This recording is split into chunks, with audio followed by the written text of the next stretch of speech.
everyone. Welcome back to Center of Weirdness, the weird podcast about very weird stuff.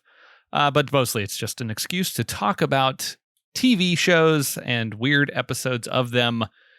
It's been a while since we have dropped a new episode for you. I'm Josh, and with me, as always, is Skinner. Hey, Skinner. Hey, everyone. It's a new year. I am diminished. We are back. So we have not released an episode since our ALF Thanksgiving episode back in November. We could not top it. We couldn't. We realized we just have to go out with a bang with that amazing episode. Just to be, if you listened to the show and you were curious what had happened, we just had to take a little bit of time off. We had a variety of things going on, travel around the holidays, illnesses, all kinds of stuff. So yeah, I thought it was been as sick as I've ever been in my life in a non-life threatening way. And if you're thinking you had COVID, no, that would be too simple. Yeah, well, yeah. I didn't want to blow up your spot, but you did it. Skinner was dealing with some stuff, and we had to take a little bit of unplanned hiatus. But we decided that it was time to get back in the saddle. Skinner's feeling. Get Ack in the saddle. Skinner's feeling better finally, thank goodness. I told him when we jumped on to record that I missed our little chats. We would chat a couple times a month to record these episodes, and they were really nice releases for me because it's just a fun conversation with one of my very good friends talking about something really dumb and silly. And I missed having those little outlets. So I'm very glad to be back doing this. I'm very glad that you are feeling better and that you are, finally on the other side of what you were dealing with. So, fingers crossed it stays that way and you don't have to deal with anything like that in the future. We wanted to come back. We wanted to get this show back on the road. But there are will be some changes going forward. I've got some personal life stuff going to be happening for me. So, no guarantees on the frequency of episodes going forward. I would like to try to stick to once a month. If we can do more, cool. But if we can't even stick to once a month, things happen. I think at this point I can probably safely say, because by the time this comes out, I think most people in my life will know, but I'm going to be moving fairly soon in the next couple of months. And that obviously entails a lot of work. And I'm moving across country, not just to another apartment. So there's a lot of things that I have to do and handle, and might not have a whole lot of time for podcasting, but we'll try to bank a few and maybe have a few things ready to go in those downtime months, so we can kind of keep something in the feed if you like listening to the show. But honestly, at this point, I think we're just doing it for ourselves. Yeah. I mean, we love doing this so much, and no one else loves us doing it. But anymore, we had an audience at one point, but yeah, it's okay. But it's hard when you move into a new place, a new part of the country, a new time zone, a new everything else to simply find the spot in the house where you will record. Yeah, and that could take literally weeks of figuring out when, where, how, and how to not upset everyone else while you're recording. Yeah, there'll be some adjustments that need to happen, but since it is almost Valentine's Day, if you're listening to this when we are dropping it, we should be dropping it the week of Valentine's Day, and we went out with a holiday episode, and we figured it was right to come back with a holiday episode, and we found what we think is a excellent way to return, and that is with something that I had no idea existed, and that is the Cathy's Valentine's Day special. I think it's just called Cathy's Valentine from 1989, based on the Cathy comic strip. And just to kind of get into this, I really didn't know anything about Cathy. I knew Ack, which we've already referenced, which she doesn't say in this special. Someone does, but not her.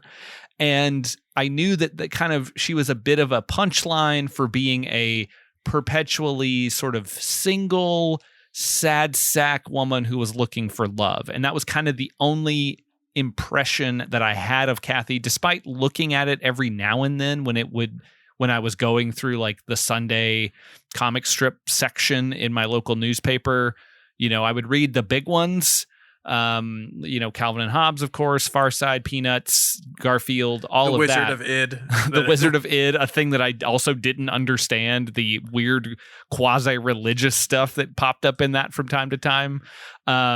And didn't totally get all of it. Or was it Wizard of Iz or was it BC that had the religious stuff? Were they the same thing, kind of? I think they're either the same artist or by brothers. Oh, okay. So they're BC very much religious and makes no sense, and is also infuriatingly religious and stupid.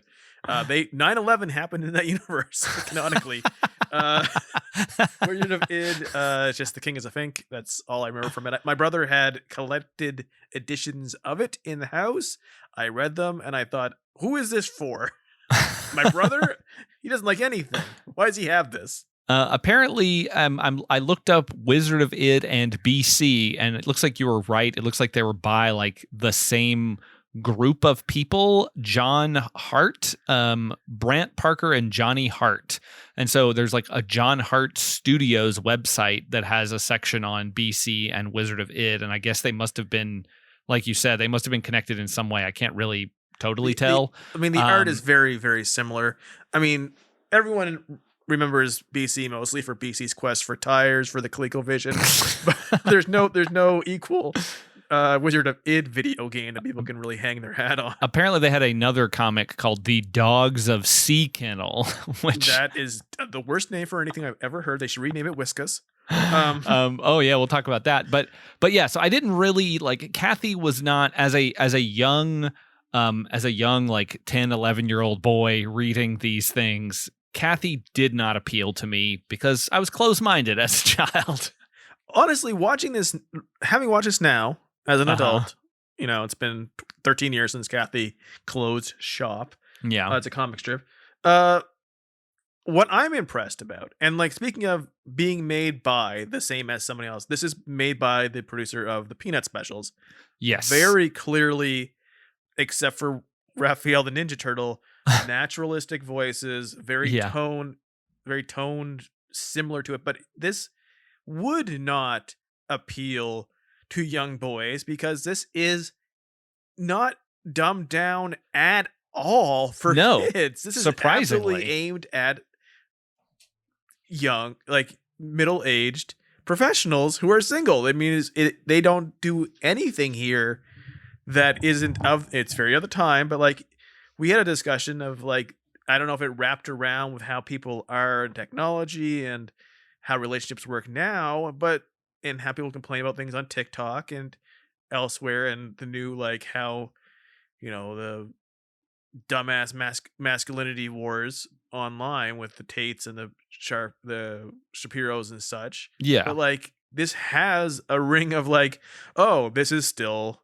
how adults of a certain age interact. I mean, I think that like there is a big, because I think folks have been they're more connected now. So you have social platforms, Instagram, TikTok, things like that, where like women can talk about their sort of situations with shitty partners, and like how like there was one that went viral over Christmas where like this dad basically did nothing in regards to Christmas. Like the mom did basically everything and like did all of the work, got all the presents, and there was the dad made some joke about like her stocking was empty and she had nothing, and he posted it as like a joke, and then of course people roasted the fuck out of him and it became this huge thing, and like rightfully so.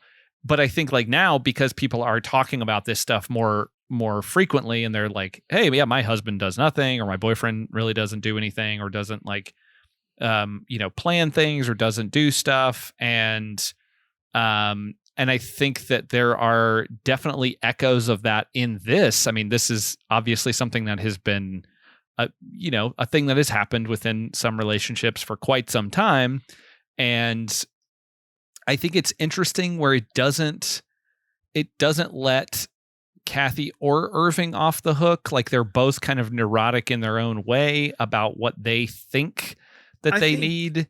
I think looking at it with 2024 eyes, it's hard to say, not 2023 eyes, but 2024 eyes, that it is easier to say that Irving is kind of the bigger dick about things, because he is, and it's not his strip, and just, you know, men's rights people and a lot of stuff is poison the well of like, you just shut the fuck up about how, you know, what you want all the time. Yeah. But, and like, you would think, because in your head, oh, it's a cartoon special with commercials for the Muppet Babies first before it, that it would be really tampered down on how like real adult problems it is. But like there is a full sequence where the whole thing is Cathy is DTF, like explicitly. Yes. She wants to fuck before Valentine's to get them back on the same page romantically before Valentine's.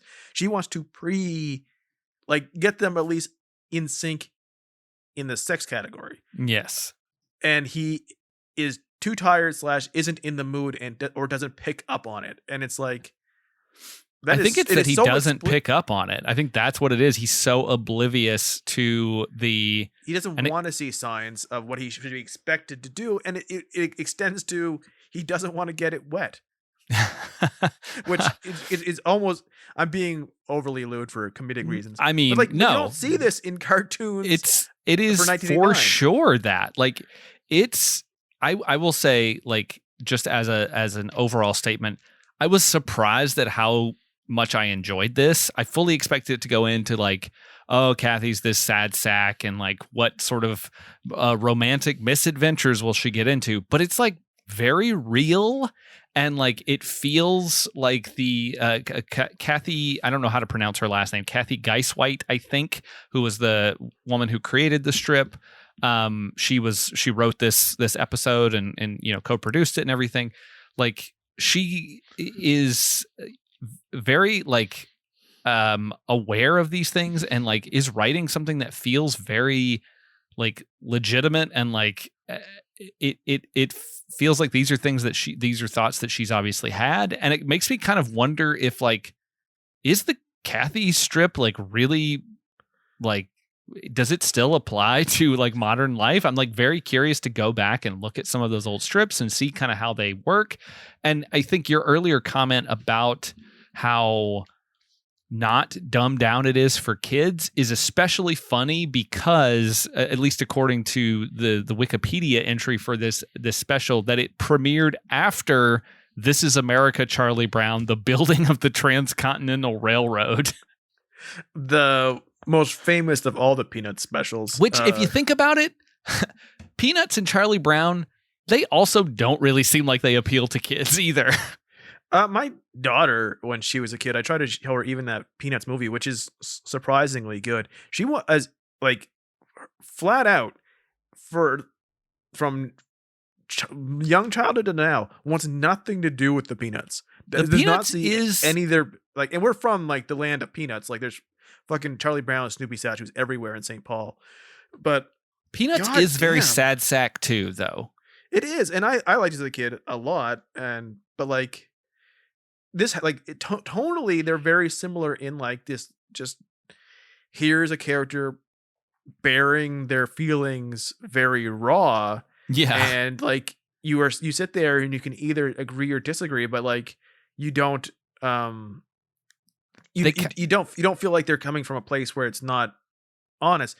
I think there's no irony. They're very much hard on sleeve kind of characters, and I think what really helps this.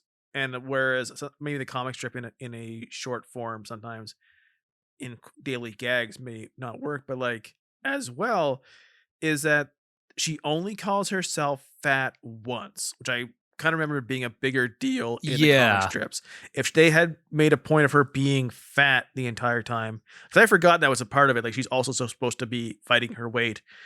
In a middle-aged scene, but it's very easy to go into like fat woman jokes. Sure. She only mentions it once and no other character comments on her appearance. No, that is true. But I think this is also like this is, this was done in 1980, and I'm sure that it probably came up in more things in the comic strip, obviously, but like, not like it started in the BC comics with a fat chick.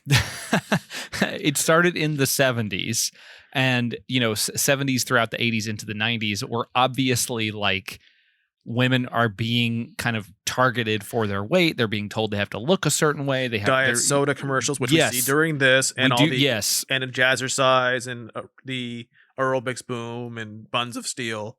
Yes, all of these things where like women were being bombarded with different health trends, different like exercise routines, different like things that they needed to do to look a certain way. And obviously that hasn't stopped.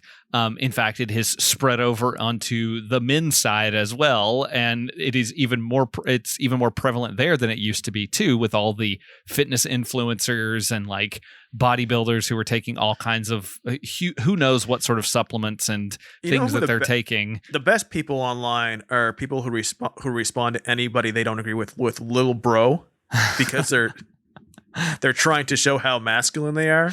But but these are things that are still out there in the world. So I think you're totally right, though. I did like that they didn't go down that. They don't make her like you're supposed to laugh. Like you're supposed to laugh at her, but they do portray her as very good at her job, because someone like they mentioned that she's really good at her job. Yeah, and she is trying really hard for a good reason. She is self-aware, and if nothing else, the voice performance of Cathy is so, once again, naturalistic. She just sounds like someone who is stressed but trying. Yeah. Yeah, and she's dating Raphael from the Ninja Turtles. The voiceover actor playing Cathy is Kathleen Wilhoit. I think I'm saying that name right. Only people named Kathleen can be involved in this. That's right. She's been in a bunch of random movies. Was in Lorenzo's Oil. Apparently was on Twin Peaks for a time or two, which I'm trying to figure out who she played in Twin Peaks. And was in she was in Roadhouse, which is great. Same year as this. She was in Twin Peaks for a few episodes. Lorenzo's Oil, Angel Heart. Weirdly, the Cathy Valentine special is the first time I've thought about Lorenzo's Oil in about 29 years.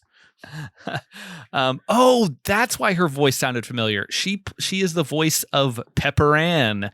Pepper Ann, whose theme song is Pepper Ann, Pepper Ann, right? I think so. The Disney show. And apparently she was also in Family Guy, doing voice work there. So like, and I made the funny joke that Cathy should have been voiced by Kathy Najimy. And it turns out that Kathleen Wilhoit wrote and performed a one-woman show that was directed by Kathy Najimy. So they crossed over at some point. All Kathys are friends and connected in some way. They all live in Canada. Yeah. You can play the 6 degrees of Kevin Bacon, but it's just 2 degrees of Cathy, and they're all connected. It's like literally all Kathys are 1 degree from each other. But yeah, like I think and I said this could be a thing where in 1989 we were supposed to be laughing at her more, and it just doesn't come off that way anymore. Yeah. But that also helps it be kind of timeless. You're like, she's really trying, and all her problems with Irving are real problems. Yeah. Like they're not like they have a fight, like they almost make up a wedding and then they end up fighting, and they both just walk out. Yeah. That's like the ending is almost untrue, almost rings untrue, which you will, I'm sure you'll get to how it wasn't your favorite part of the episode. Yeah. But like, because it always, their fights are really, really believable in not a, like, I can't stand to watch this is awkward way, but like, yeah, this is how these two people wouldn't get along. Yeah. So let's kind of run through this the bits that we see, and then maybe we can save a little bit for the end. We'd talk about some of the commercials that are spread throughout, because we watched this on YouTube. Someone very nicely uploaded the entire thing. That's Valentine's Day. Yeah. Well, almost 2 years. Valentine's Days ago, because 2022, my friend. You got to stop. I hate know. these constant reminders that it's 2024. I lost a month and a half of 2023. It's not fair to me. Also, you saying 2024 eyes earlier seems like a crazy insult for somebody with like glasses. One day you'll be old too, my You're friend. a real 2024 eyes. You have perfect vision, but also glasses. Where was that when people were in the 2024 eyes on New Year's Eve glasses? Yeah, exactly. They could have done something with that. But this nice gentleman uploaded this episode. If you want to watch it, Cathy's Valentine 1989 full special with commercials, 30 minutes, beautiful. We'll talk about some of the comments on the YouTube upload as well. There aren't that many, and there's only 18 comments, and like 6 of them are for the same person, but written in different ways, and they're the same comment. So we'll get to that shortly too. But basically, we open it up with the great CBS special presentation graphic with a spinning text and multicolored letters and everything. Looks amazing. We should have this episode start with that. Delete me that saying sound that effect. and actually do it. Yeah. So Cathy, we see Cathy talking about how she kind of has always looked forward to Valentine's Day since she was a kid. We see that she's in a relationship with a guy. His name is Irving. We'll meet him a little bit more later, but basically they have kind of fallen into a rut that sometimes hits couples who get comfortable with each other. They come home. She's picked up food for them. They eat together, but they kind of are both. They both seem very tired. They turn on the TV together and basically fall asleep watching the news. It's pretty funny. It's a fun little opening, and it feels very real. Feels very real, but also like what the real point of like that would be, and what it is that like, or you could have made is like what an actual long-term relationship is that, and being comfortable with that being what your relationship is. Yes, especially like as you get older, and especially after you have kids, you really do get to a point where like the being comfortable with someone's silence for like an entire week is fine. And that is so hard when you're younger. But like, just to like, we don't have any plans, and we have no plans on the horizon, and we're very tired, and we're completely okay with each other being that way, is a real like, oh, I've made it moment in life. Like, I don't have to worry about this anymore. It's very totally difficult. Yeah, I totally get that, but I also get like the side that this episode seems to be coming from, where there seems like Irving almost puts in no real effort in no, he doesn't at all, their relationship. So I kind of get her point too. Like, I get that she is comfortable with what they have, but also feels sort of disappointed and bored by it. And she talks about how Valentine's Day to her is kind of a symbolism of the relationship between the most important person in your life. So it could be the relationship between a parent and a child. It could be a relationship between a couple, or it could be the relationship between a woman and her therapist. And then we get into prime 1989. I just want to also point out, like what I said, like in life, in relationships, you will do very poorly in life if you decide that something that's important to your partner is unimportant. Sure. I agree with that. That will get you literally every time, because you will always be in the wrong if you tell somebody that something's important to them, but it actually isn't important, and they need to not, and you go and you work against it. Yes, I totally agree with you there. Like that is definitely, yes. The things that are important to your partner should be important to you, and vice versa, because those things are important to them. Always help out. Always. Yes. So this is when we get into the therapist angle of this, where they like, it seems like Cathy is not, like, the show itself or the comic itself is not targeting therapy, but it has every other character think that therapy is dumb. Like, Cathy seems to get something out of it. Like, she clearly does seem to benefit from talking to her therapist. She does seem to have a bit of like kind of, that thing of I'm I've read so much, and I'm kind of coming up with my own solutions while I talk to you. But the therapist, I think, is portrayed. I mean, it's a comedy, so there are some jokes about it. Yes, for And how sure. and how she does things, but it's mostly at the sake of Cathy is overthinking everything. But like for for 1989, the portrayal of the therapist and a therapist session is as fair as I could possibly have hoped for. Yeah, yeah. I mean, Irving, on the other hand, is very much a men will learn how to rewire a stereo system instead of going to therapy. You know what? Both are difficult. Yes. So she talks to her therapist, and she kind of has, she sort of talks about how she's happy with herself. She's happy with her career. She feels like she's kind of got everything that she's been striving for. She has a lot of authority. She doesn't get as stressed out anymore about things with work. She can handle all of these big issues that crop up, but she finds herself kind of bored with Irving. Like earlier in the episode, she talks about all of her various Valentine's snafus throughout her life, where the wrong person gave her was her Valentine in 1 year, and then the right person was the Valentine, but 2 years too late, and so she wasn't available. And like there's her last Valentine, or one of her previous Valentines, was from a relative. So it's kind of like this weird thing where she's like had these ups and downs with in regards to Valentine's Day. And so she finally has gotten into a situation with Irving that she actually does like, because she has this nice little flashback to their previous Valentine's Day, and where they're kind of singing songs and dancing in the kitchen, and then having sex on the kitchen floor while the dinner is cooking. And now it's just kind of boring and easy and relaxed. And I think here, this is where it feels like the show is not coming down on therapy, because I feel like the therapist does give some pretty good advice, which is that sometimes a person in a relationship might put their energy into things that they feel like they can control more easily.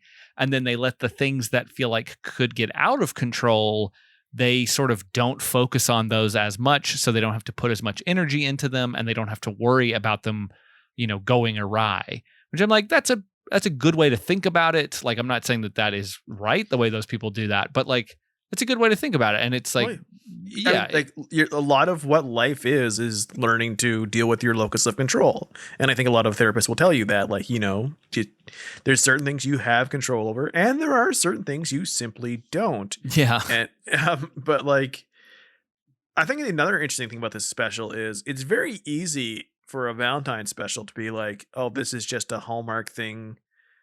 But like, Valentine's is important to Cathy in a very non-commercial way. Like, she explains up front what it means to her personally. And like, it is never pushed back. Like, you just think this because TV and your and they go on about TV and magazine stuff. But like, she explains, I like Valentine's, and this is what I think what I have thought about it since I was a kid, and it's a symbol of what I would hope for from the larger life I would be leading. Yeah, and I would love to have this nice Valentine's Day. It's never portrayed as she's been fooled by big Hallmark into thinking this. Possibly because Hallmark may have had money put into this, because there's a Hallmark commercial during it. Yeah, but like, it is not. It is simply the Valentine's angle is simply there as like, this is a flashpoint for a larger discussion of what's important to each of us, and how it's never going to be the same, and how do we deal with that? I think that's like a really kind of nice way to think about it, that because it could have easily gone down the like, well, he didn't get me this kind of thing. Like like certain other things was like, oh, I really wanted this thing for Valentine's Day. Like, it could have very easily gone commercialism, and they have presents for each other, and they have a fight about it, but it is not because they want a specific thing for Valentine from each other. It is because we don't even know what they got each other. Like at the end, we don't know. Like she says, "Oh, it was picked out by these people in this magazine and rated as the best possible gift that you could get your it's probably significant cologne other." or black socks, considering it's 1999.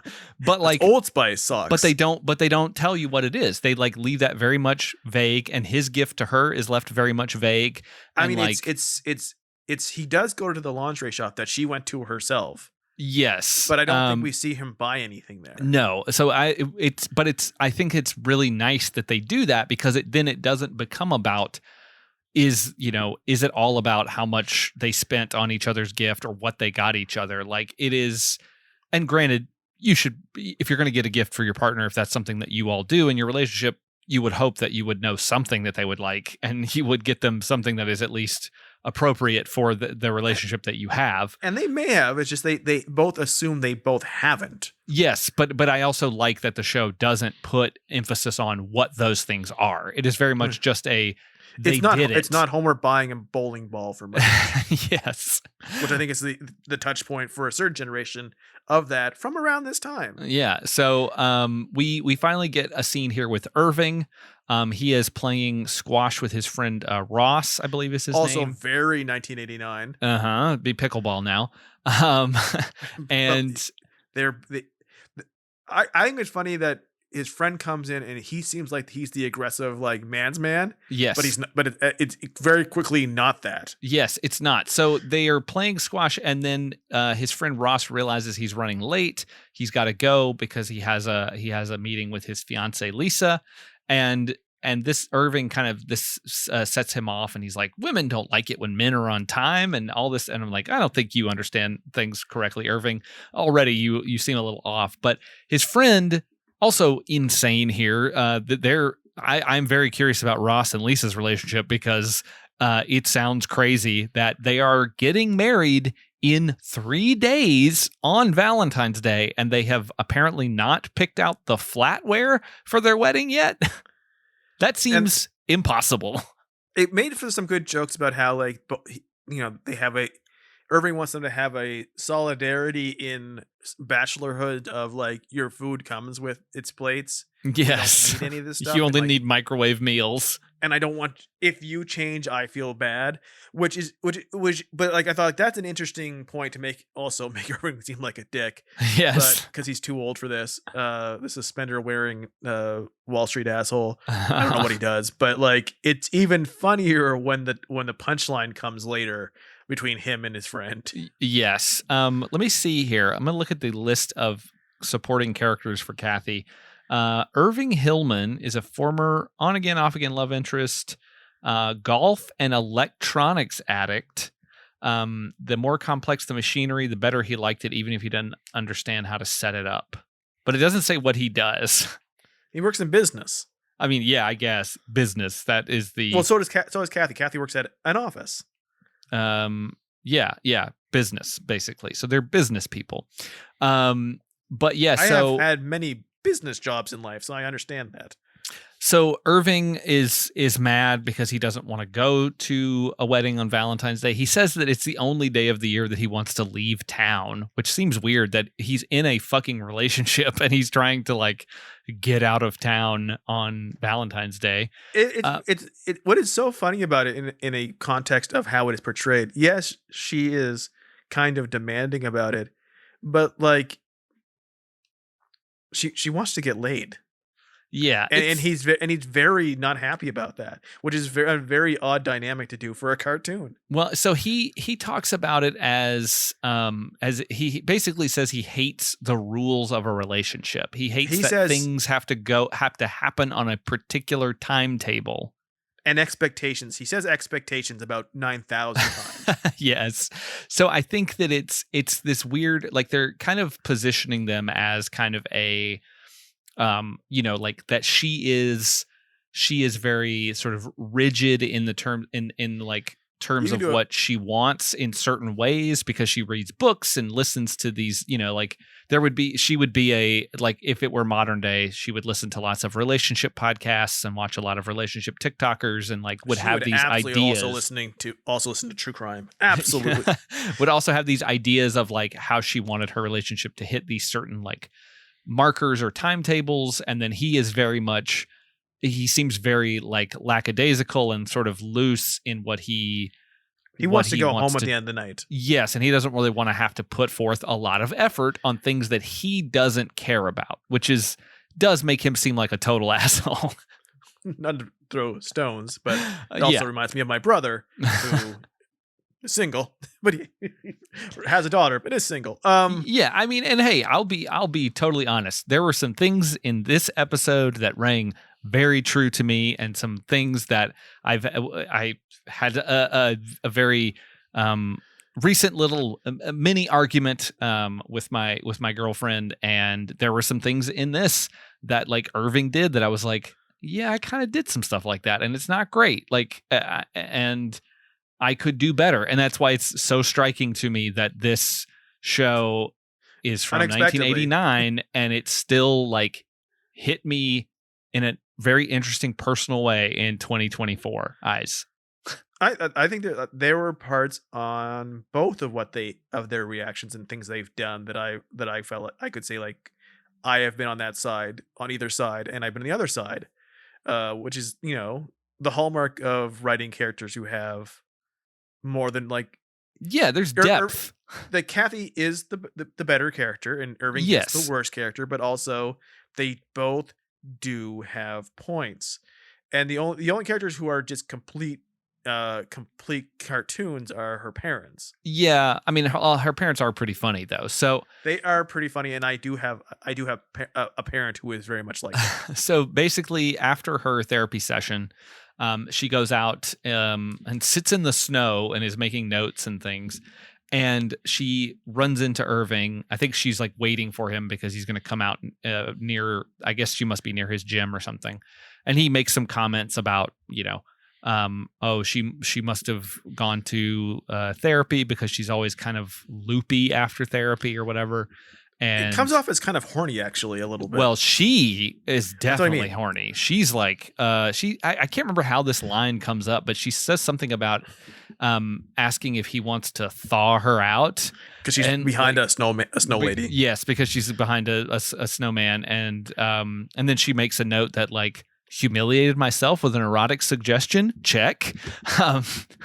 And then he says he doesn't seem as interested, which is always baffling to me in these scenarios. This is very much a hallmark of the kind of thing where like the woman is horny but the guy isn't. That's exactly what I was thinking of, is that like Al Bundy has Peggy Bundy, an absolute smoke show fox who is horny for him despite his bad personal hygiene and lack of effort in terms of anything.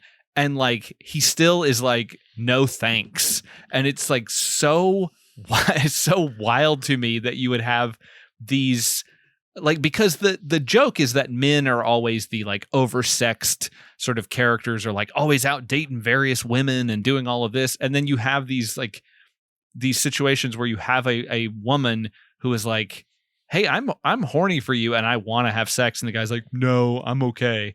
And it's like, this is it, like, come on, Irving, get with the program. But like you'll make her feel bad, like about her own. She's obviously at a moment of weakness too. And it'd be like, oh, you wanting that.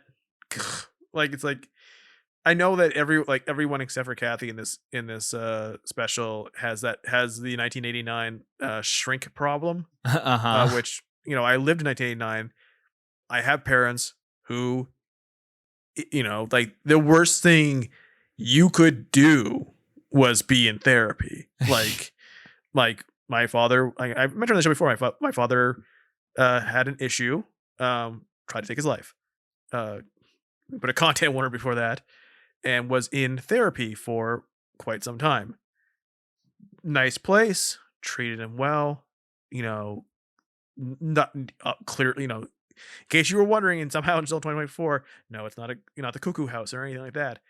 My family could not have been more embarrassed, not because of what he did or his weakness or anything like that, or like worried for him, but that anyone would find out that he was going to the place where there were therapists.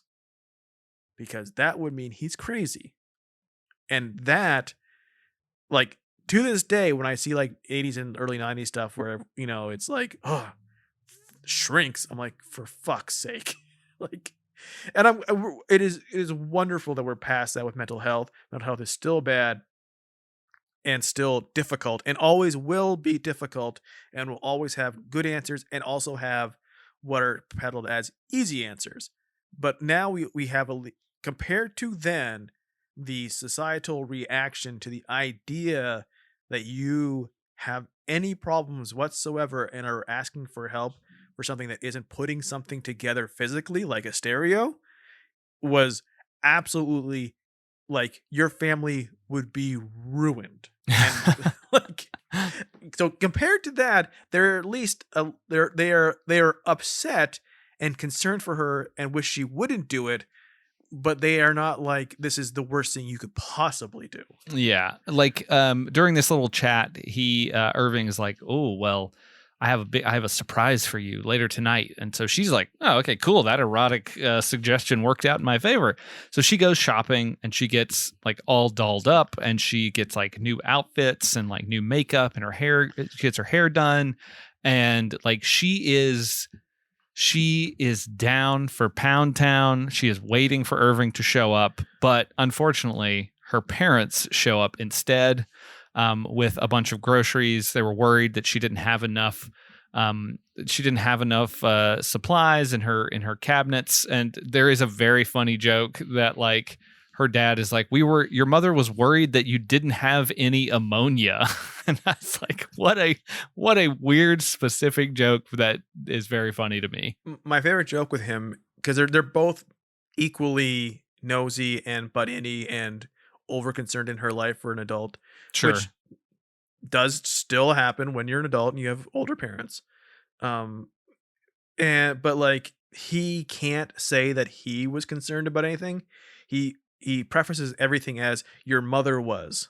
Yes, yeah. And then says the thing that he's concerned about. But what I always thought these jokes in the 80s and 90s of single people, especially men, having no food in their fridge cupboards was kind of like, that's crazy. That's just a joke. And then I've actually met like people my age who just kind of never grew up, and they don't have any food in their fridge or cupboard. Yeah, they have like just a few liquids, and that's it. I'm way too snacky for that. Yeah, her mother tries to give her some advice here about romance, about like how it's not what you wear and it's not what you're dressed, it's what you have in your cupboard. She's like, you have to stock up on supplies to make sure that you have enough for two people to live there and be comfortable and be satiated for years to come. And this goes nowhere. Like, no. She's not right. She's not portrayed as being right, and and what she says doesn't matter. No, but this is when we get our only act of the episode, which is when mom grabs a bag thinking that it's the groceries she brought, and it turns out it's the lingerie bag that Cathy bought, and she looks in it and goes, "Ack!" and throws it in the garbage. And it's funny, actually, the lingerie thing, she's not wearing anything. It's just that the salesperson tells her, you don't even need to wear it. Just put it in a bag somewhere around your apartment and it'll change the whole vibe of the place. That's an interesting sales pitch. Yes. I'm it's like potpourri. Just put it in your house. And I'm not sure if with a different guy who isn't Irving that they're not wrong. I mean, maybe, yeah. I mean, if I came into, my girlfriend's house and there's like some lingerie sitting there, I was like, oh, what's this? What's happening here? Like, yeah, it might change the vibe. Yeah, especially if you assume the person wasn't cheating. But, yeah, true. But I mean, she is wearing, her hair is teased out. She's wearing a micro mini skirt and hose and a halter top. But her mom is utterly, like, wonderfully, completely no sells that her daughter is dressed and looks the way she does for her date night. And she basically tells her parents, you need to get out of here. I'm gonna do it tonight. Yeah, it is very much situated as that, because she escorts her parents out as they are like group hugging her to the door, saying if she needs anything to let them know. And Irving shows up, and she's like, she goes and like turns the lights off, and she's like, oh, I'm ready for this surprise. Or basically she kind of alludes to like, oh, let's get going. And he's like, oh no, I want to turn the lights on. I want to see what I'm doing. And she's like, oh, okay, cool. And which is a fantastically like yeah, dirty, not like dirty, like it is so like descriptive. Yeah, it's pretty it is for 1989 after a Charlie Brown special in an animated special on CBS saying that I want to see what I'm doing while I'm fucking you. Pretty good joke, pretty dirty joke for that time period. For a cartoon made by the same people and like clearly drawn and animated in a way that is similar to the Peanuts stuff at the time. And it turns out that he does not want to have sex. He actually wants to rewire her stereo directly into her television, because that is something that she complains about earlier on in her therapy session, that she hasn't even found the time to do that yet. And so maybe to him, this is a nice thing. This is something that he is doing for her. And clearly, maybe if it weren't Valentine's Day and if she didn't have an ulterior motive that was clearly being laid out to him, maybe that would be a nice thing to do. Like, oh, hey, I know you wanted to do this, so I figured out how to do it. I brought a bunch of splitters and cables over, and I'll get this set up for you so you don't have to worry about it. And like in isolation, that is a nice thing.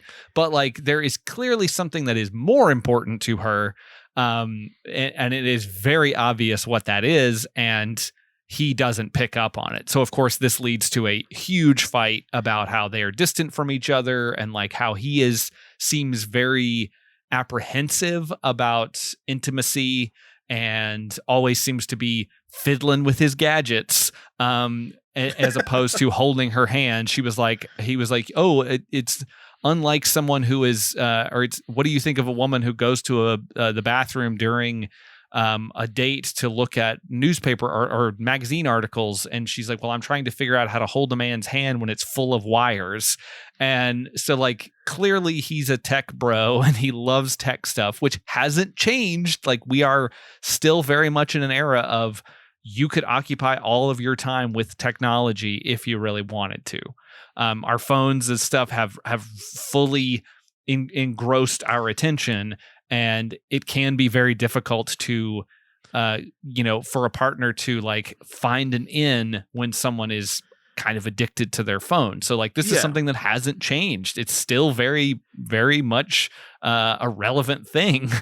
Yeah, but I mean, like if you walk into your girlfriend's house and she is clearly you have been fighting, and she clearly is trying to make up with intimacy in a way that does not come off as sad, but something she's actually looking forward to, that is not the time, not then and not now, to help her install her Google Nest. Instead, give attention to her own Google Nest.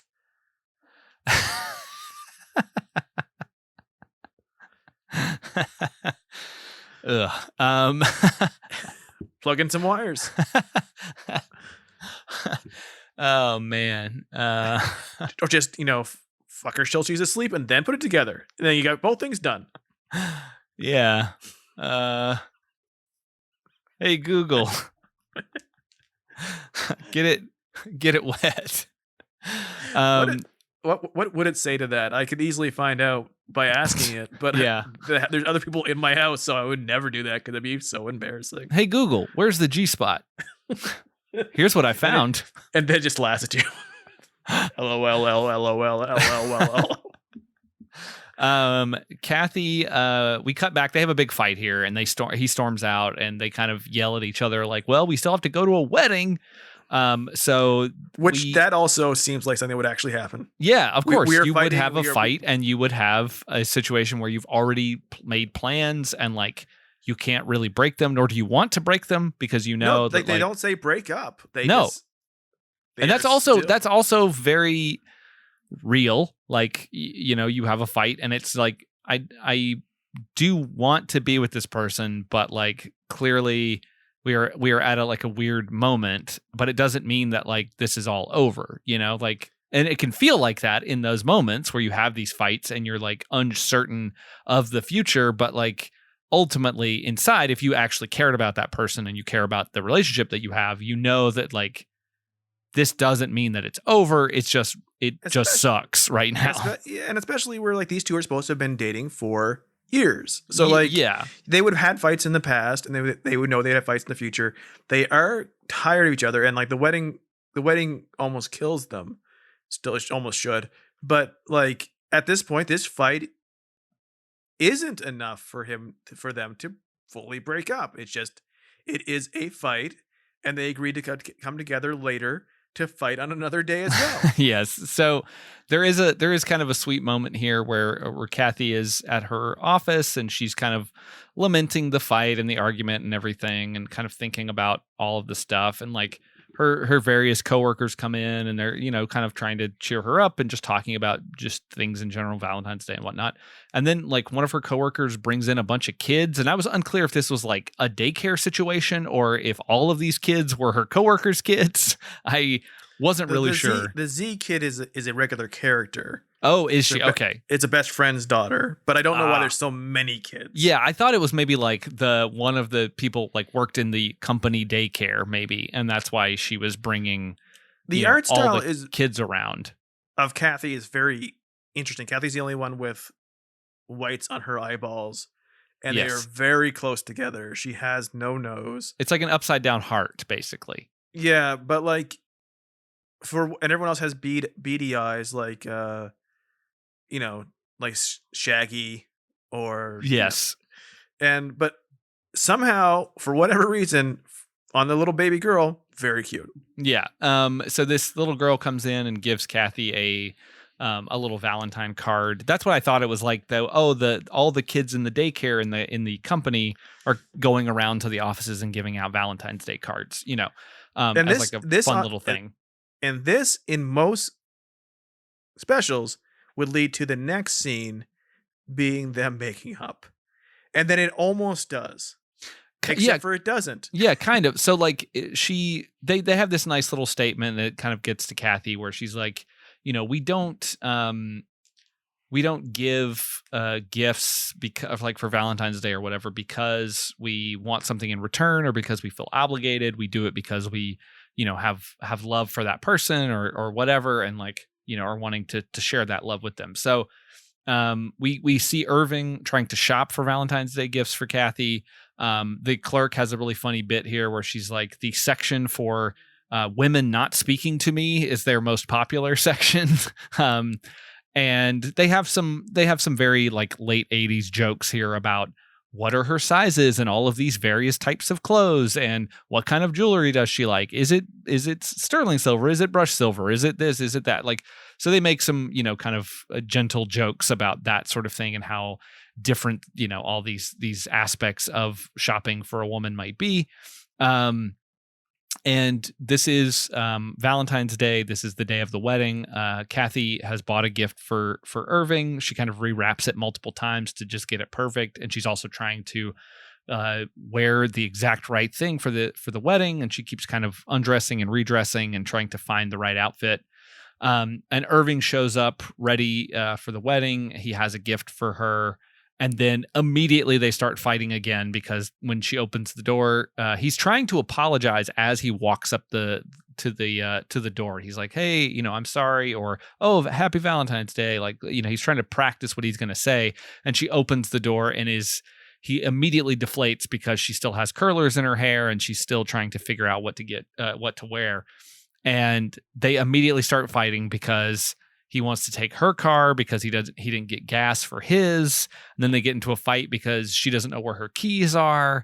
And they're arguing about like, well, if you could just put your keys in the same place all the time, we'd be able to find them and we wouldn't have to do this. And she's like, well, if you could get gas on a regular basis, we wouldn't have this situation and blah, blah, blah. And now they have to call a cab to go to the wedding.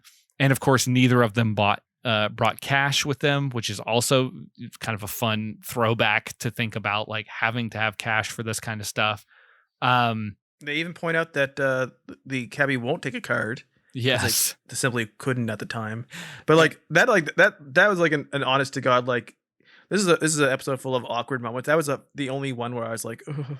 Yeah. Like that's like being like getting to a place and not having money to pay the cab it's just like that just I lived in that moment of like, I would hate that so much. Yeah. And he says he spent all of his cash on her Valentine's Day gift, but he didn't really wrap it.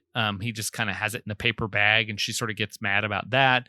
And also says that he was supposed to take the price tag off of it, but he didn't, which, come on, Irving, that's an amateur move right there. And that they finally get to the wedding hall, and the cabbie is like $485, which is also fun. We get a lot of throwbacks to what things used to cost in the commercials, which we'll talk about here shortly. But we cut to commercial, and we don't know, like, how are they going to pay the cabbie? But we find out very quickly, because we cut inside to the wedding. It's a Jewish wedding. It looks like Ross, I think, is probably Jewish, and so Ross is totally roasting Irving and his vows, because he talks about how, 5 minutes ago I was paying a cabbie because my best friend doesn't have cash on him ever. And he basically talks about how Lisa learned to, or like helped him learn that if he always has a friend who never has cash, he has to be the friend who always has his wallet. And it's like, wow. He used his wedding vows. Yeah.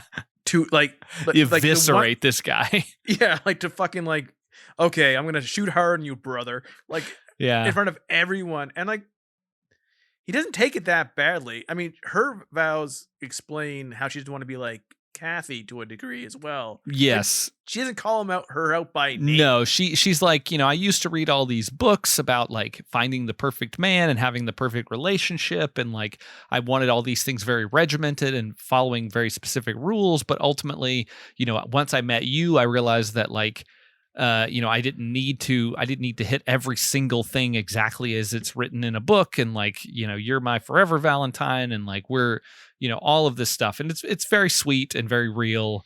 But Cathy's also crying. like I can't imagine. Yeah, Cathy's crying, but I can't imagine Irving going back to work and they're like, "Oh, how was your friend's wedding? Oh, it was totally great. Oh, did they have some fun vows? Sometimes couples will write their own, or they'll do something really funny. Oh no, it was nothing really. He didn't really say anything at all about me and how I never have any cash and how I'm a deadbeat and anything like that." like that the turning point in our relationship was her talking to me about how I had a terrible friend. Yeah.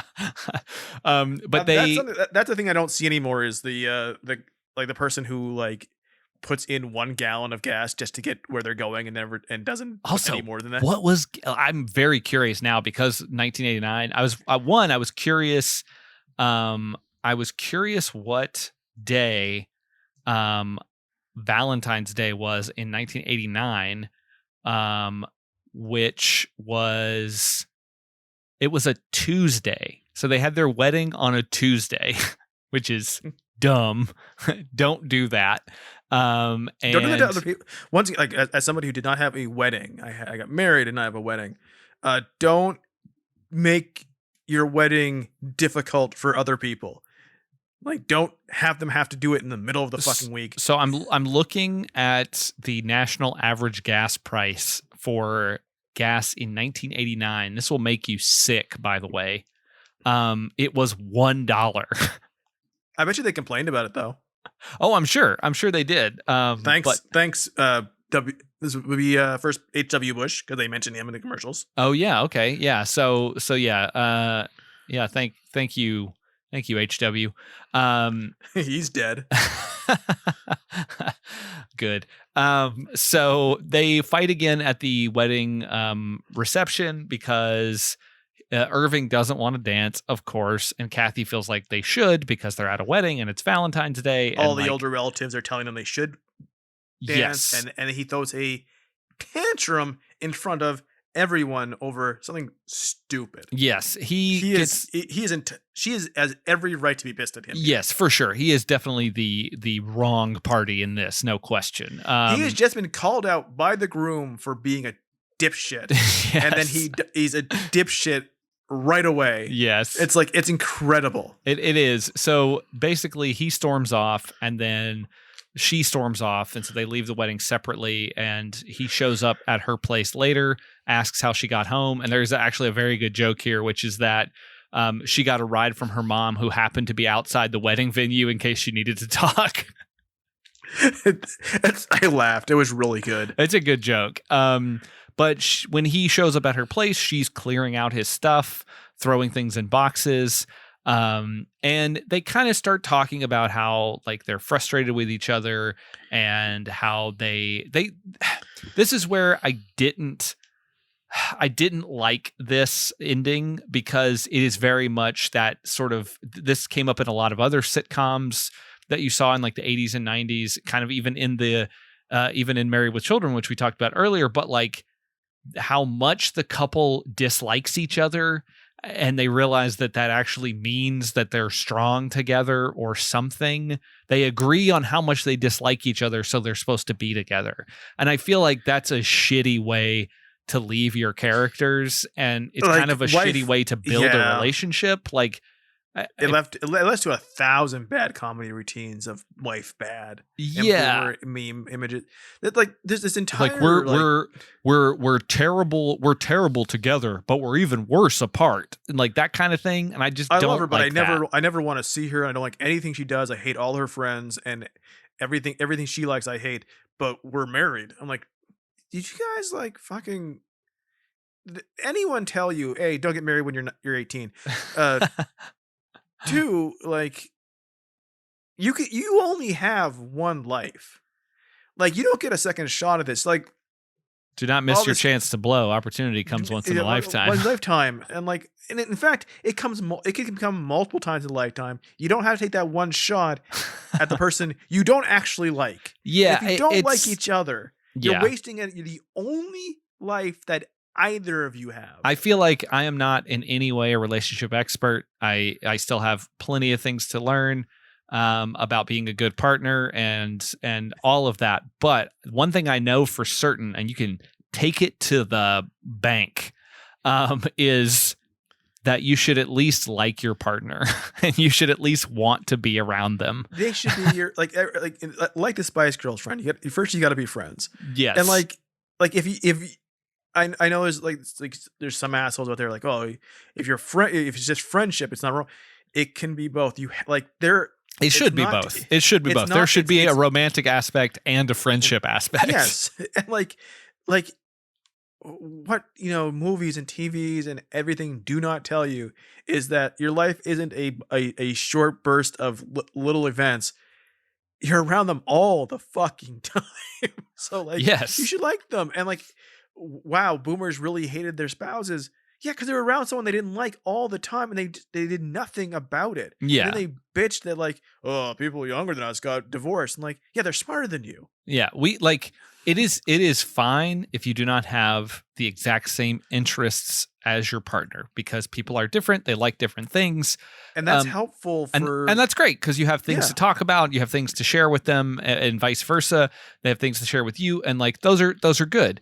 But like, you should at least have on the bare minimum, you should have a fondness for being in that person's space, and like, you should like having them around, and you should like being, doing things with them, even if they're not the most exciting thing. Like, this is a person that I like seeing every day. That's a good baseline for your relationship. You should be like, if you have something to say, they should be the one you want to say it to. Like, as far as like, oh, something good happened, the first person I want to tell is my partner. If you were somewhere by yourself and it's the most magical thing you've ever seen, like you come across like something really magical, you should think, I wish they were here with me, because they're all that is the kind of thing. And that seems, that's fun. It's a really simple thing. Yeah. So like, when at this point they end this with, we hate each other just right, and like it isn't even like we hate each other and it leads to like, spark romance. Because it doesn't. Because he will not fuck this woman. Well, they do fuck at the end there. They do, but I mean, they get on the ground in the kitchen. We see some little hearts float up from behind the cabinet.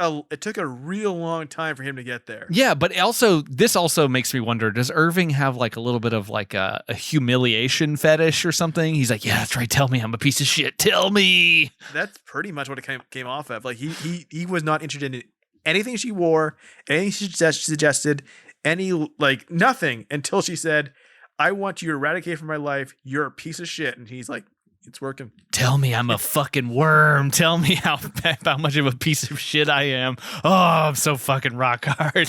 Man, if you could insult me during your wedding vows, that'd be really great. Yeah. Oh man, I didn't. He. That's why he was so mad at the wedding, because he got so turned on by hearing how shitty he was as a friend. He was like, "What's happening to me?" I'm gonna sit here and talk about somebody else during my.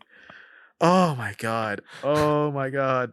Like I haven't been that was like aghast at a fake or real wedding since I went to a wedding here in the States, and the groom, who I did not know, was a avid hunter, and they had a slideshow of pictures they kept putting on the wall during the reception, and like every picture of him and his groomsmen, of which there were many of their professional portraits, was them wearing suits holding so many fucking guns. Oh boy. And I'm like, and then like his every speech given was about guns and how much he loved guns, and he wanted to be a cop, and they didn't let him because he didn't pass the psychological test. And then he kept moving from town to town until he found a town that would make him a cop. And so he's a cop. Oh, that's good. Think about that. That's great. Happy ending to the story. But yeah, so they do their thing. They seem like they're going to be happy together. Apparently they do get married, and the end of the Cathy strip shows that she is pregnant with a little girl. So that is how the comic strip ended in, I think, 2010, I believe. So they at least did it one more time before that. Yes, exactly. She had to really insult him, and she really had to obliterate his confidence to get it up enough to have a kid. But it worked. I hope there's like a 2006 strip where he just won't put down his fucking Zune. So yeah, she that is the Cathy special, the Cathy Valentine special. I really recommend it. Like you would be, if all you know in 2024 is that it is chocolate ack, go watch this, because I think you will be shocked at how good it is and how well it's portrayed, how well it's written, and how well it's voice acted by everyone but Rob Paulson. It does. It sounds like everybody else he does. Yeah, it very much feels like the It very much feels like the idea of the Peanuts, where they got like real kids to do the voices, and they like had that sort of forlornness about themselves. And there's definitely that here. And I'm very surprised that this actually holds up as well as it does. I was expecting something completely different, and I was pleasantly surprised by like how kind of meaty it is. Like there's some good actual like stuff to chew on with this thing, which is pretty impressive. I wish he had done Irving with the Pete voice. But let's talk really quick before we wrap up this episode. We've already gone a little longer than I anticipated, but hey, there's a lot to talk about with Cathy, surprisingly. We should talk about some of the commercials that popped up. It's always fun to see commercials for old shows, old products, things that you hadn't thought about in a while. And this one was no different. I mean, part of the reason worth watching this is that, one, it's a pretty good episode, but two, the commercials in this upload are super fun to revisit. They had a commercial for Cathy's Valentine right before the thing starts, and they call her America's favorite single lady. And then right after that, they have a commercial for a Garfield special, and they say America's favorite fat cat. Thank God, 1989, they didn't say she was America's favorite fat girl. We get we get an ad for Muppet Babies, which was great to see. Loved that show as a kid. Very sad that show is not available to watch anywhere due to all of the insane licensing that they would have to do. I loved Muppet Babies so much. I even went and rebought one of the McDonald's Happy Meal Muppet Baby race car toys. Yeah, I mean, because that show had so many references to like bigger movies, like because it was because they Indiana Jones, Star Wars, they did all kinds of cool references. And back when Star Wars was hard to kind of come by, yeah, like when it was not oversaturated, which is something that you can't really say today.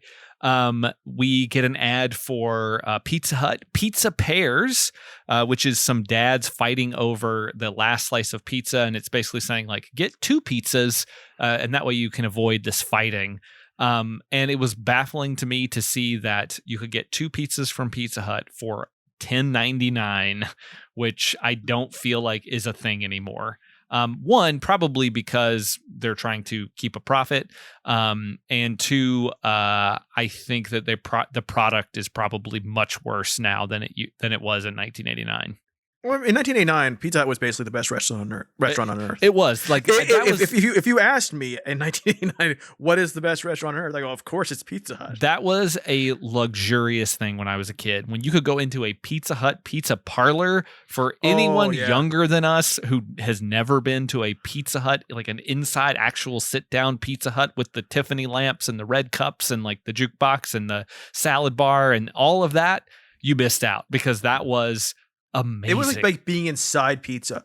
Like speaking of Valentine's Day, one Valentine's year, I got my wife the red cups from Pizza Hut for her bubbly drinks, and she was in tears happy that she could have it in her house. Like I would get, but like I remember like taking a girl on a date to the Pizza Hut parlor, and we had a great time. She didn't consider it poor at all. She's like, this is great. This is a sit-down restaurant. We have pizza. We have dessert. Yeah, it is sad that the parlors have gone away. Like, it's.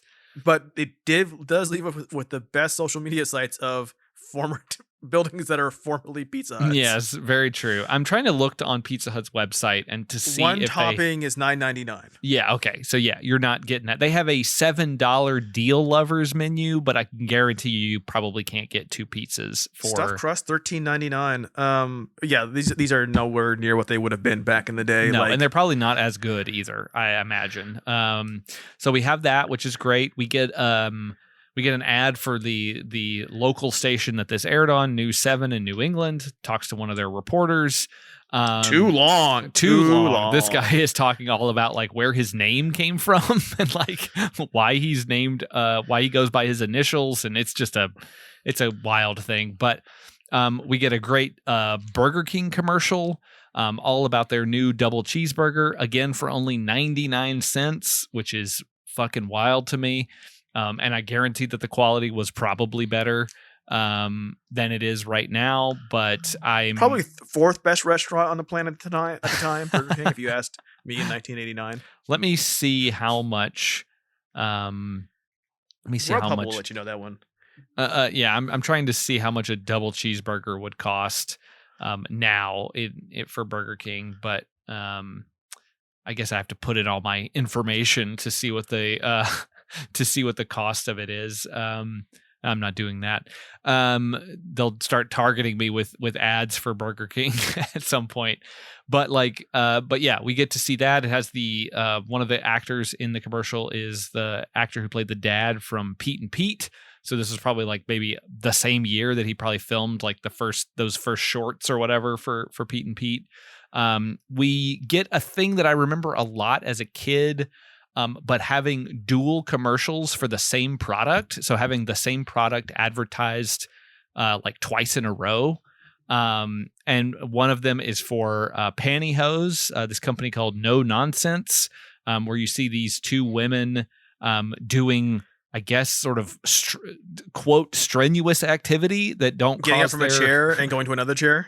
One woman gets on a ladder to in a library to get a book off of a top shelf, and the camera almost peeks up her skirt. Yeah, there's a little bit of that, and then there's another woman in an office who has to dodge a mail cart or something, or a drawer that opens and doesn't get any snags, and she's like, if I can handle this environment, these pantyhose are no nonsense. They don't even come in eggs, which why would you want that? I know. Oh my God, the pantyhose egg. My mom used to get those. I love those eggs. You could put coins in them. You could put G.I. Joes in them. Like, it's almost just like the Mork egg. Yeah, you could do all kinds of cool stuff with those eggs. Bring those into the bathtub. Play all kinds of cool games. I know I'm married to a woman who has wore pantyhose. I don't think I've seen a pantyhose egg.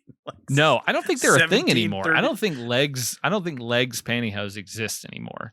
But that was like, there's an entire like wall at the store that was just pantyhose. Oh, they do. They do still exist. I guess they were bought by Hanes. Maybe they always were a Hanes company. I don't know. Bought by a Hasbro at some way. But I don't think they do the egg anymore, which is a bummer. Like, you can buy some. That's probably bad for transport costs. Yeah, you can buy them on the One Hanes Place website, but it looks like they just kind of come in a box. They don't come, boring. They don't Eggs. come in an egg. Eggs. They should have really stepped it up and like sold like a 12-pack in a carton or like a 6-pack in a carton. I cannot stress to you how, as a 6-year-old, how striking the wall of eggs was. Yeah, it's great. Like, I loved those things.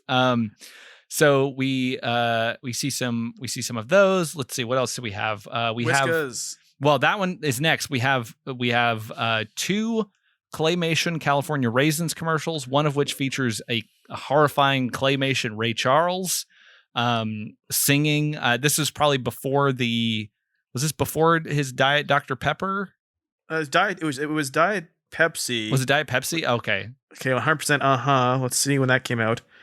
But yeah, he's very detailed. Yes. It's a horrifying claymation version of him.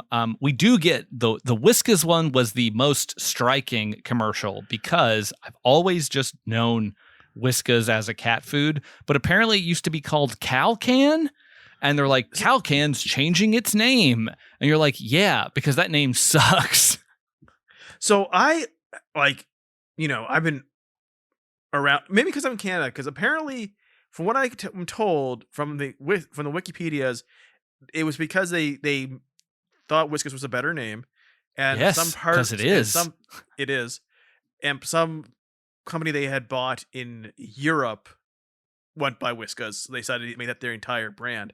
I have no memory of Calcan at all. No. It's a terrible name. The giant. It's always weird seeing cat food in like human food cans. You'll know what I mean if you look at it's like a can of beans can, which is weird.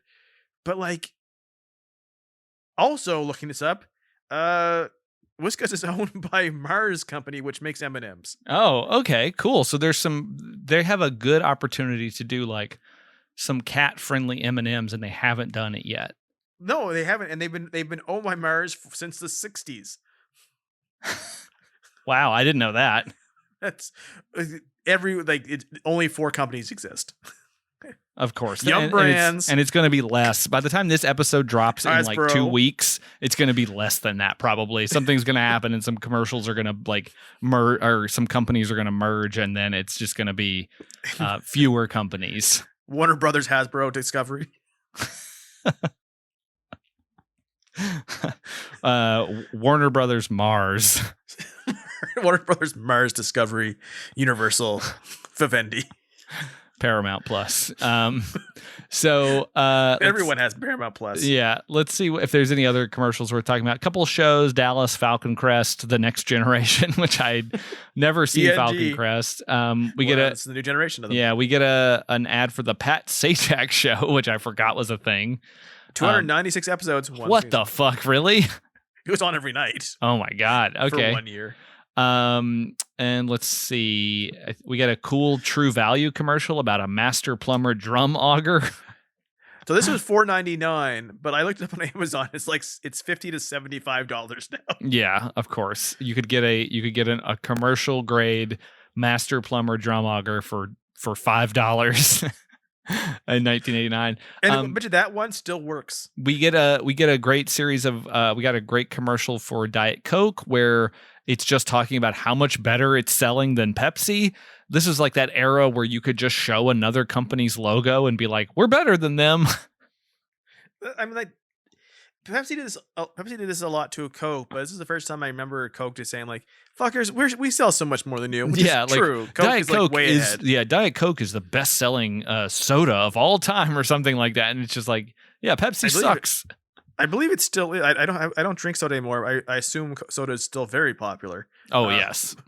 I believe the Diet Coke is by far the best selling soda. Yeah, it looks like Coca-Cola obviously has the highest company, like as a company as a whole, they have like 42% of the market basically. So they're and yeah, basically it's the top 10 sodas. So the top 10 sodas are basically Coke and Diet Coke and then Pepsi. So it What about Pepsi Wild Cherry? One doesn't appear to be on here. Mountain Dew is number 4 though, according to this, but this list is also from 2011, so it might have changed at that point. There's so many more Mountain Dews now. Yeah, exactly. Code Red's on there, or I'm sure.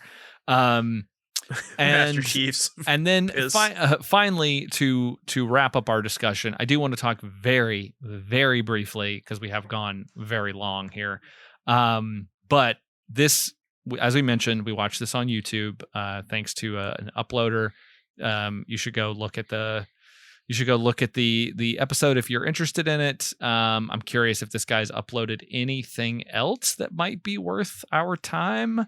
A couple of Donald Duck clips. As you do. A couple of old commercials, a lot of old commercials, like a old Woolworths commercial. A Dunkin' Donuts ad from the 60s, some Toys R Us commercials from the UK for Boglins, which is pretty cool. Boglins, yeah, which is pretty cool. So this guy's account, I'll just give you his username, Anthony Gonzalez, Toon Ant 99. He's got a bunch of old cool commercials on here, which is great, and they're from different countries, which is fun. Like he's got a Beavis and Butthead commercial from Germany and a Chiquita Bananas commercial from Sweden. So like really fun, kind of old school weird stuff. Definitely worth checking out, and I'm very grateful for him for uploading this episode. But I wanted to talk about it because there are only 18 comments on the episode. This was uploaded back in February, on February 14th of 2022. It's only got about 5,600 views, so not a ton of people have checked this out.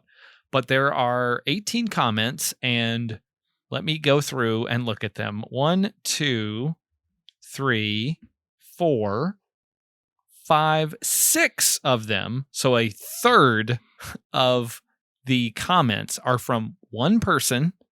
I'll just give her @ because she doesn't have any content. It's not like a person, just a random person.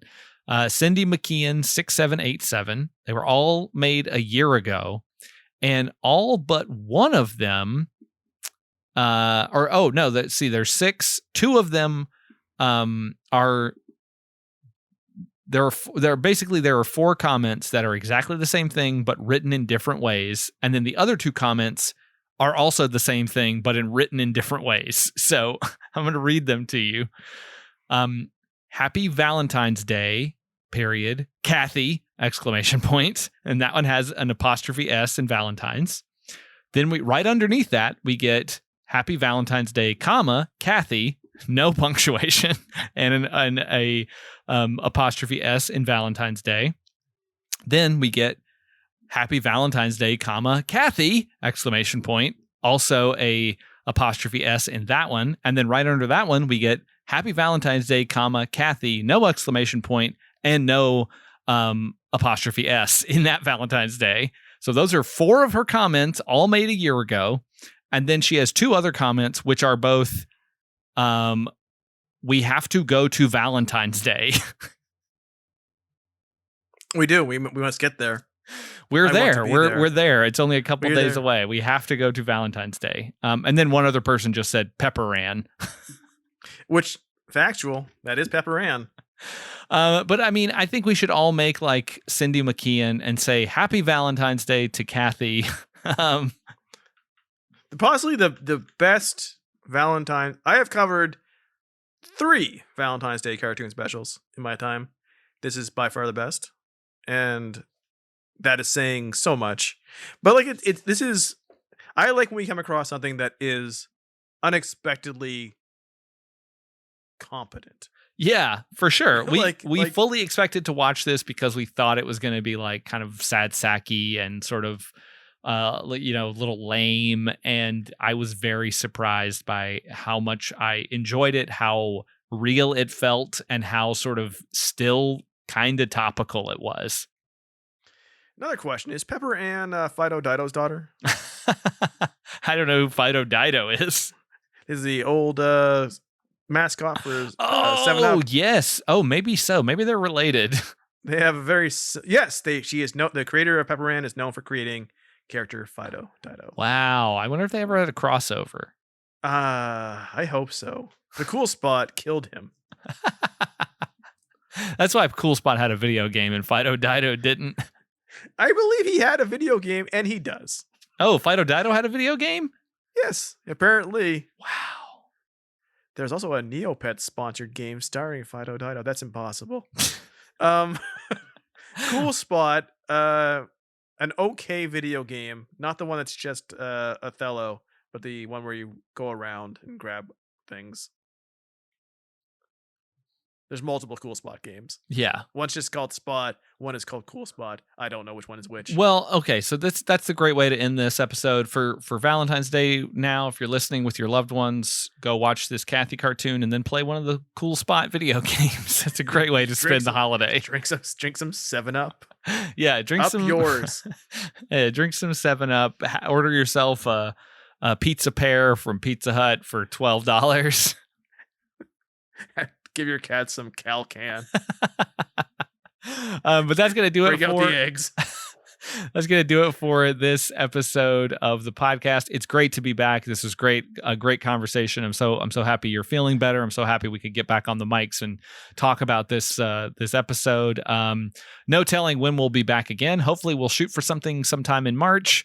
If you have any ideas of shows you'd like us to cover, feel free to reach out to us on Instagram or on Threads. We're there as PredictoCast. You can find us. What am I saying? We're there as weirdness. We're not going to cover any fucking movies. We're there as Weirdness Podcast, so you can find us over there and send us a DM, or if you will pay us $5,000, I will bring back PredictoCast. But until next time, whenever that may be, I've been Josh. I've been Skinner. And we want you to have a very weird and loving Valentine's Day. You think the egg thing came off as a fetish? Because it probably is. Probably.